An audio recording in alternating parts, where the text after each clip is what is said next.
رسول اللہ صلی اللہ علیہ وسلم نے حدیث کے اندر ارشاد فرمایا کہ اگر رات میں سونے کے بعد اچانک سے نیند کھل جائے، آنکھ کھل جائے، اور کوئی شخص اس وقت لا الہ الا اللہ وحدہ لا شریک لہ لہ الملک ولہ الحمد وہو علی کل شیء قدیر، الحمد للہ، سبحان اللہ، ولا الہ الا اللہ واللہ اکبر، ولا حول ولا قوة الا باللہ العلی العظیم،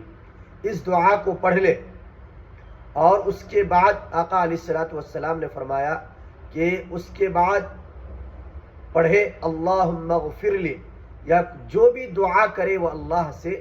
اللہ تبارک و تعالی اس کی دعا کو قبول فرماتے۔ لہذا ہمیں بھی چاہیے کہ رات میں اگر نیند کھلے، آنکھ کھل جائے، تو اس دعا کا اہتمام کر لے، اور اس دعا کے اہتمام کے ساتھ ساتھ جو بھی دعا آپ اللہ تبارک و تعالیٰ سے کریں گے، اللہ اس دعا کو قبول فرمائیں گے۔